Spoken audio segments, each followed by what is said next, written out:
এটা সেই জিনিস না যেটা মনে করে আপনি এইভাবে চুষছেন। এটাকে বেশি ছুঁলে তো ভেঙে পড়ে যাওয়ার সম্ভাবনা আছে। দাও নারী পুরুষের সমান অধিকার দাও, তারপরে যে এরকমই হবে। এখন নারী করে নাকি পুরুষও করে, পুরুষও করে নাকি নারী করে, এটাই তো বুঝি না ভাই। খালি বলে নারী আর পুরুষের সমান অধিকার, এখন এমন সমান অধিকার দিছে পুরুষেরটা নারী করে দিচ্ছে। যদি খুঁজেন পর্দাশীল মাইয়া তাহলে একটা বার চলে আসেন না ব্রাহ্মণবাড়িয়া জেলা মাইয়া। এই চাবিটা লো তাড়াতাড়ি, পর্দাশীল নারী টারিকে নিয়ে আইগা। চল চল, তো আজকে লুঙ্গি পরে চলে আসছি। কি দরকার লুঙ্গি পরার? তুই লুঙ্গি খুললেই আয় ভাই। ও লেজেন্ড হ্যাঁ লেজেন্ড। ও ভাই দূর করা কি করতে গেল? এই লাড়িটা দে তো, একদম লাড়ি দিয়ে মনে কর ফাড়াই দেব। সেটা তো রোজা, কিন্তু আমি রোজাটা রাখতে পারলাম না। কেন শোনাবো? রোজা রাখতে পারো না কেন? এই কষ্টটা তখন মেয়েরাই বলছে। এই আপারে সানুরাটা দে তো। এলাম আপা, এই সানুরাটা আপনি একটু লাগাই নিন, তাহলে রোজার মাস আর আপনার কোনো প্রবলেম হবে না। করতে চাইলাম সানুরা, তুই দিলে শুনবো। দূর করা। এই ওই দাঁড়া, নাচার আগে ঠিক মতো পশমগুলো কাটতে হয়। যদি পশম কাটতে না পারস তাহলে টিকটকাররা সেলুন দিয়ে লাভ হইলো কি? ওদের সেলুনের মধ্যে যা গিয়ে পশমগুলো ছাইছা। মাইয়া এটা কথা বলেন, আমার দিকে তাকান, আমি কথা বলবো। তাহলে এটাকে ঢাইকা রাখেন। যেহেতু কথাই বলতে পারে না তাহলে এটাকে এভাবে খুলে রাখছেন কেন? খুলেও রাখবেন আপনি, আবার তাকাইলেও দোষ। যত দোষ এই নন্দ ঘোষ। ও আসলে বেটা নাকি বেটি? এই তুই কি জানোস ও বেটা না বেটি? কেমনে জানবো আমরা? আমাদের সবাইকে কনফিউশন মধ্যে ফেলে দিছে। যদি বেটা হন এটার ব্যবহার দরকার, যদি বেটি হন এটার ব্যবহার দরকার। এই জিনিসটা উভয়ের পক্ষে সমান। আমি তো তাদের মতো খাটকা করতে পারি না। যদি খাটকা করতে পারতাম তাহলে পেমেন্ট আমার 1 লাখ টাকা হতো। আচ্ছা, যদি খাট কামাইতে না পারেন তাহলে একটা মেশিন লাগান, মেশিন লাগায় খাট কামান। আর যদি ওইটাও না পারেন, খাটের নিচে আমার পিছনে যে লেজেন্ড আছে না, ওরে বসায় দিব। ওই মনে করেন খাট কামাইবো। তারপরে টাকা পয়সার দরকার, যেহেতু দুনিয়া বেঁচে থাকবো, টাকা ছাড়া তো দুনিয়ার কোনো দাম না। এই যে মাইয়া মাইয়া একসাথে ঘষাঘষি করে, আর এই জন্য লিজেন্ডরা সিঙ্গেল থাকে। এই যে সিঙ্গেল পোলাটায় ভাই, এই বেলুনটা যদি সেদিন কাল বৈশাখী রাতে তোমার বাবা ব্যবহার করতো তাহলে আফসোস, তোমাদেরকে আমরা সোশ্যাল মিডিয়া আজকে দেখতাম না। বেলুনের সঠিক ব্যবহার সঠিক সময় ব্যবহার করতে হবে। আমাকে কেউ কমেন্টে বাংলার সাইলেন বলবেন না। সারিলেও আপনি চাইলেও হতে পারবেন না, কারণ ওর একটা প্রশ্নের যোগ্যতা আপনার না। আপনি চাইলে মিয়া খালাম্মা হতে পারেন। কি ভালো বলছিল? হ্যাঁ মিয়া খালাম্মা। দেখেন জুতা হাতে নিচ্ছে। আরে বুঝি না অডিয়েন্স কেন জুতা হাতে না এদেরকে দেখলে। আমার আঙ্গুলটা এত সাদা মনে হচ্ছে কেন? কারণ একটু আগে যেটা গর্তে ছিল, গর্তের ব্যবহার যদি এইভাবে করেন তাহলে আঙুল তো সাদা হবে ভাই, পরিষ্কারই থাকবে। আমি যে হারে ঘষা মাজা করি দুদিন পরে আর পাওয়াই যাবে না মনে হচ্ছে। আরে হ্যাঁ, ঘষা মশাটা একটু ঠিকভাবে করেন, এখন পর্যন্ত পছন্দ দেখা যায়। আপু বাবার সাথে কে এরকম ভিডিও করে না? সোনা আপুটা, লক্ষ্মী আপুটা, আমার টিয়া আপু, আমার ময়না আপু, আমার ঘোষালিক আপু বাবাদের সাথে কখনো এই ধরনের ভিডিও করেন। এই ধরনের ভিডিও যদি বাবাদের সাথে করেন তাহলে লেজেন্ডরা কিন্তু এগুলোর ব্যবহার করবে। আচ্ছা, প্রথমে যে গাই গরুটা দৌড়ে আসছে আপনারা কিন্তু দেখলে স্বাভাবিকভাবে মনে করতে পারেন ও একটা মেয়ে মানুষ, তবে এটা কিন্তু একজন ছেলে মানুষ। ওই যে বোতলে যদি পানি থাকে, আর এই পানি যদি আপনি খেতে চান তাহলে সাদা অটোমেটিক্যালি কিন্তু আপনার বের করে নিতে হবে, আদারওয়াইজ আপনি পানি খেতে পারবেন না। সাদা না থাকলেও সাদা করে নিতে হবে। পানির অপর নাম তো জীবন। তাসলিমা নাসরিন লিখেছে, যেদিন থেকে বুঝ হয়েছে সেদিন থেকে সে রোজাই রাখে না। আপনার তো এখন পর্যন্ত বুঝই হয় নাই, আর রোজা রাখবেন কিভাবে? যে সকল কাজ করেন রোজা অটোমেটিক্যালি ভেঙে যাবে। তো আপু কিন্তু আঙুলের কাজ চালাচ্ছে, যেই কাজ এতদিন চালাইছে সেই কাজ বন্ধ করার জন্য বাবা মা কিন্তু তাকে বিয়ে দিয়ে দিয়েছে। আপু আজ থেকে আপনার আঙুলের কাজ বন্ধ, কাজ চালাবে ভাই।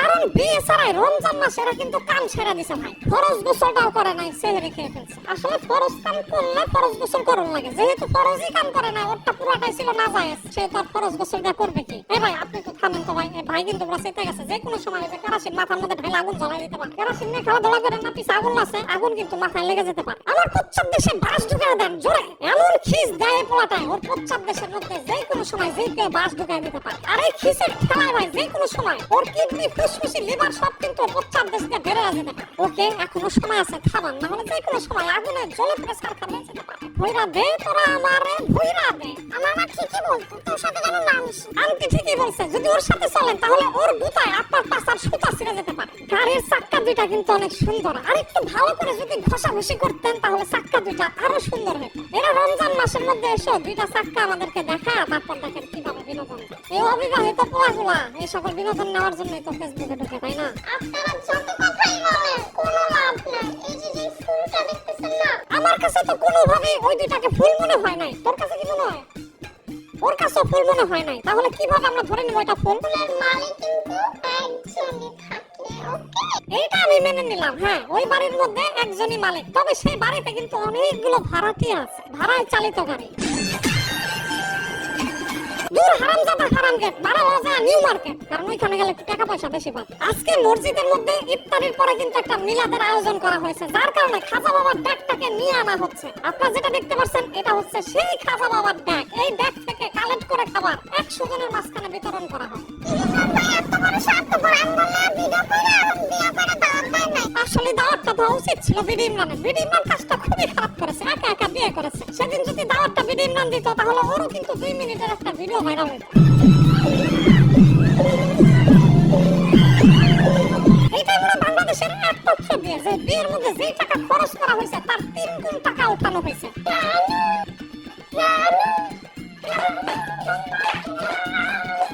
আর এইটা এমনি নাচতেছে, নাচার জন্য আমাদের ডাক দেওয়ার কি দরকার আমি তো বুঝলাম না। যে জুতা দে, জুতা দে, ওরে ওরে ওরে জুতা মার, জুতা মার। আমার জামাই কান্নাকাটি তোর কিসের জ্বালা? আপু সত্য কথা বলি, আমার কোনো জ্বালা নাই, জ্বালা যত সব আপনার। হ্যাঁ বান্দর তো সবসময় মাথায় থাকে। জাগা আপনাদের এই ভালোবাসা দেখে আমাদের অনেক ভালো লেগেছে। আল্লাহ তাআলা আপনাদের উপর আরো রহমত নাযিল করুক, আপনারা এই কাপড় ব্লগিং করে আরো টাকা কামান। কষ্ট লাগে যখন আগের স্মৃতিগুলো মনে পড়ে। তার মানে তুই ভালো হয়ে যাচ্ছিস? আমি তো জানতাম তোর কোনো স্মৃতি শক্তি নাই, তুই পাগল উন্মা। এখন তো দেখি তোর পুরনো স্মৃতিগুলো ফিরে আসছে। আল্লাহ তাআলার অশেষ রহমতে রমজান মাসে তোর স্মৃতি শক্তি ফিরে পাওয়ার কারণে মসজিদে একটা মিলাদ দিয়ে দিস। নারী কত সুন্দর অভিনয় করে। এতদিন তো আমরা অনেক নোংরা জিনিস দেখছি, উল্টাপাল্টা জিনিস দেখছি, এখন আসলে একটু গজল শুনে আসি। এই তোর টুপিটা দে, তোর টুপিটা মাথায় লাগায় আনে। বুঝেন না, যে কোনো জিনিস ভালো জিনিস দেখার আগে টুপি লাগাইতো।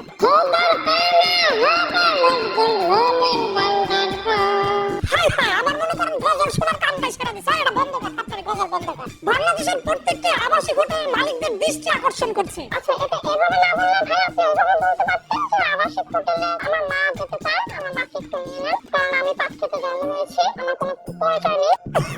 আপু আমি এটা একবারে বুঝতে পারি না। আমার বলা উচিত ছিল এখানে আপনার মা যাবেন এবং পাট খেতের মধ্যে নাকি জন্ম হয়ে গেছে। ভাই তোদের চেহারা দেখলেই বোঝা যায় যে তোরা দুইটা পাগল। যদি পাগল না হইতে প্রতিনিয়ত এইভাবে ভিডিও ছাড়তে। রোজা রমজান মাস ভরে পর্দা করাইছে ঠিকই, তবে ভিডিও করা কিন্তু বাদ দেয়নি, কারণ এটা না করলে সংসার চলবে কেমন? সংসার চালানোর জন্য মনে হয় ভিডিও করা ওদের জন্য হারাম।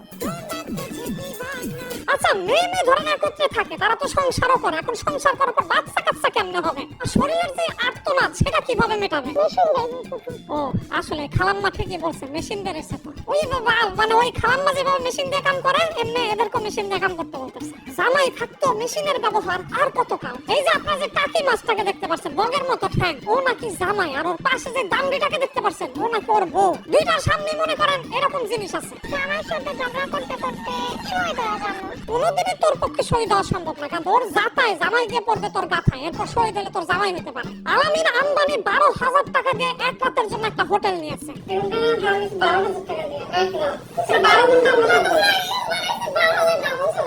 এতদিনে এই আপুটা একটা সত্য কথা বলছে, এই জন্য আপুকে সবাই আমরা সাধুবাদ জানাই, সবাই ধন্যবাদ জানাই। আসলে হোটেলের মধ্যে আসছিল রিলস ভিডিও বানানোর জন্য, এমন পরিমাণ রিলস ভিডিও বানাইছে যে তাদের ভালোবাসা অনুভূতি সব ওইখানে আপুটা শেষ হয়ে গেছে। আপু শুধু আফসোস করে আমি অভিনয় করার জন্য ওকে বিয়ে করছি নাকি সংসার করার জন্য? জনগণ এই একটাই প্রশ্ন করেছে। মানে হুজুররা করলে গুনাহ, তাদের সবকিছুতেই গুনাহ, আর আপনি করলে ডাব, আপনার সবকিছুতে মাপ, তাই না? মগের মূল্য পাইছেন নাকি দেশে? মানে স্টেজের মধ্যে তো একই কাজ করছে। আসলে এইখানে আমি খুবই পুরো নীরব, কারণ আমার কলমের মধ্যে একেবারে কালি নেই। যে সকল ভিডিও দেখি কলমের কালি তো এমনি ঝরে যায়। আমি তো তোমাকে চালাতে চাই। আসলে তো কাফি ভাই আর কতদিন হাত চালাবে? এবার একটু তার প্রাক্তনকে তিনি চালাইতে চায়। আরে মনের খায়েশ আল্লাহ তাআলা পূরণ করে দেখ। আমরা সবাই আল্লাহ তাআলার দরবারে হাতটা উঠায়া প্রার্থনা করি আল্লাহ তাআলা কাফি ভাই স্বপ্নটা পূরণ করে দেয়। হাত মারতে মারতে জীবন শেষ। কাফি ভাইরে এই বাংলাদেশ। এই বোনটা আসলে শপিং করতে করতে তার জামাই সব টাকা শেষ করে দিছে। তবে তার জামাই কিন্তু তাকে দিয়ে টাকা কামায়। হারাম ভাবে নিচ্ছেন কেন? তার জামাই তাকে দিয়ে ভিডিও করে টাকা কামায়, সেই টাকা দিয়ে বউকে শপিং করে দেয়। ভেরি সিম্পল, তারা কাপড় বলে, বাংলা যাকে বলে বউ ব্যবসায়ী। ওই দে লারা চিনি ছাড়া।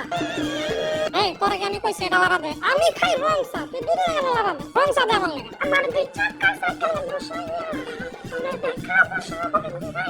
বিনোদন না পেলে তো আপনাদের ভাই একেবারেই ভালো লাগে না, যার কারণে আজকের ভিডিওটি একটু বিনোদনমূলক বানানোর চেষ্টা করেছি। তবে সর্বশেষ কথা একটাই, যদি আপনার স্ত্রী আপনাকে বাধ্য করে কাপড় ব্লগিং করার জন্য, তাহলে এমন স্ত্রী আপনার দরকার নাই। আমার স্ত্রীকে আমি এসব করতে দিব না, ওর ক্ষমতা আছে করবে, করলে আমি তালাক দিয়ে রেখে দিব। হ্যাঁ, আবু তো আপনার হুজুর এখানে যেটা বলেছে সেটাই করা প্রয়োজন প্রত্যেকটা মানুষের। এবং এই সোশ্যাল মিডিয়ার মধ্যে যে পরিমাণ নোংরামি ছড়াছড়ি হচ্ছে ভাই, আর এই নোংরা জিনিস দেখতে আপনারা অনেক পছন্দ করেন। কবে আমরা এদের কাছ থেকে বিরত থাকতে পারবো, এদের কাছ থেকে আমরা একটু মুক্তি পাবো? এই যুব সমাজ আজ ধ্বংসের পথে। আমার মাস্কটা দিত, এই মাস্ক না লাগাইলে আসলে আমি এদেরকে সামলাইতে পারবো না। আমাদের এই সমাজের মধ্যে ম্যাক্সিমাম মানুষের মুখের মধ্যে কিন্তু এরকম একটা মাস্ক লাগানো আছে, মানে তাদের আসল চেহারাটা আপনারা দেখতে পাচ্ছেন না, তাদের আসল রূপটা প্রকাশ পাচ্ছে না সমাজে। উপর দিয়ে মুখোশ পরে নিচ দিয়ে অপকর্ম চালায় যাচ্ছে। দেখলে মনে করবেন একেবারে একজন মুসল্লি মানুষ, তবে ভিতরগতভাবে সুদ জেনা থেকে তিনি বিরত থাকতে পারেন না। তবে আমাদের সমাজ থেকে এই মুখোশটা আমরা উন্মোচন করতে পারবো, ফিরিয়ে আনতে পারবো আমাদের সমাজে শান্তি শৃঙ্খলা। অস্থিরতাকে সবাই না বলুন। এই ভিডিওটি যদি আপনাদের কাছে ভালো লেগে থাকে তাহলে অবশ্যই ভিডিওটি শেয়ার করে দিবেন এবং এই ভিডিওর নিচে একটি কমেন্ট করে জানাবেন আপনাদের কাছে ভিডিওটি কেমন লেগেছে। দেখতে চাই আপনাদের সবার মূল্যবান মতামত। দেখা হবে আপনাদের সাথে পরবর্তী ভিডিওতে খুব শীঘ্রই। তখন সবাই ভালো থাকবেন, ভালো রাখবেন, মন্দ হতে বিরত থাকবেন। বরাবরের মতো কথা কিন্তু একটাই, ধর্ম বর্ণ নির্বিশেষে আমরা সবাই মানুষ, মানুষের চাই সর্বদা মানুষের পাশে দাঁড়াতে। আর এটাই তো আমাদের একটি নীতি হতে পারে। ভাই বেটা, তুই মানুষ না, তুই অমানুষ।